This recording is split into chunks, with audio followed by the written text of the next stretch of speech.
Jim. Oh, right. Jim. No, but I call him Iggy, because we're really close. Well, he just calls him Jim. Jim. Well, I don't call him anything at all because he knows when I want him. I don't need to speak because we're very close now. We spent all day by a canal with Iggy, or as I like to call him now, and we talked about everything from crack to ants.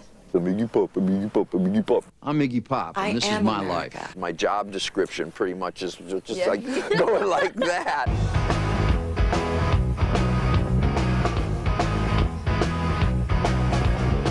I am a passenger, and I ride and I ride. I ride through the city at night. I see the stars come out of the sky. Hear the bright and hollow sky. You know it looks so good tonight. I got born in Michigan. In 1947, James Osterberg was born the son of middle-class parents.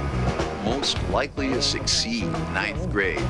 In 1960, James is constantly stoned on drugs prescribed for his chronic asthma. 10th grade formed Iguanas. 1964, James Osterberg becomes Iggy Pop. I started getting wild. 1965, Iggy becomes famous for self-mutilation on stage, but the Iguanas split. Found 2 high school dropouts I better consider my national resources. on Michigan street corner to start Stooges. In 1971, the Stooges split after a string of drug problems despite a cult following. I got arrested and took my first mugshot. Your machinery is too much for me. Profile. 1975, Iggy checks himself into a psychiatric program for drug abuse. Hard times. 1979, Iggy becomes the grandfather of punk. Mystical visions and cosmic vibrations. Resurfaced. The first solo album. 1987, Real Wild Child becomes Iggy's biggest chart success. Ambition America, this is the impression I get from to looking make at the better television. music. Now, on stage, I don't know if you still do it now, but there was a lot of self-mutilation and that. I mean, do you still do that now? Self-mutilation. Yeah, let's get on to Let's get right on to the self-mutilation. self-mutilation. No, because I'm interested in this. Well, I got let's see, I've been on tour 8 days. I got a couple scrapes on the knees and the shins. I got a little one over the eye the other day. There's no known recent cuts. I get them in the line of duty, you know. But it hasn't happened in the last 2 weeks. So that's pretty good. More just bumps and bruises these days. I was reading recently that if you bash yourself on the nose, you get an opium-like high.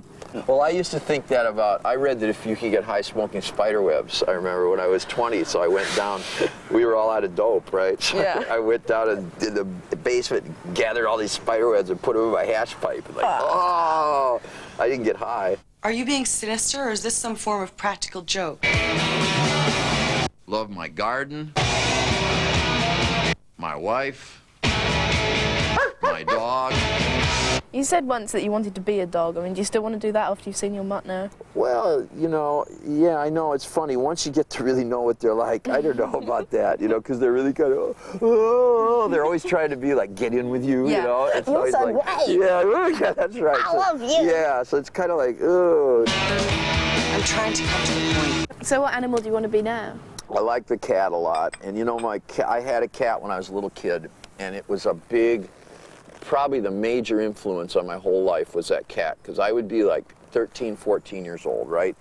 You're 13, 14, you're just starting to have wet dreams, right? And you're growing too fast, and I was in school, and you just feel bad all day, cooped up in this school, and you're meeting all these new people, and everything's fucked up, and I'd come home from school in the afternoon just like a mental wreck, and the cat would be you know how they get on their back and she'd go yeah, like a French movie or something, right? Yeah, la dolce vita, and everything, and she's just grooving, and I remember very consciously, I would think, well, now, there are a lot of things I can do this cat can't do, but who's better off here, me or this cat, and which would I rather be? My cat. Noise. Aggravation. Hey, fuck you! So do you think rock and roll isn't rebellious at all anymore? I mean... Well, I think, no, it's more everybody's, it's like sucking up to the big corporate tit, basically, yeah. It's it's a division of television. At least I feel good that I got to be in it before it was that, and I kind of bridged over to this time. So it's kind of interesting, I've seen a lot change in my time, and all that shit, Girls, hi.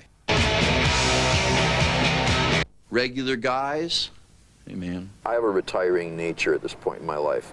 What I really like to do is I like to be more with my animals. I like to be in the garden. I like to garden, and I'm still trying to learn to play guitar better.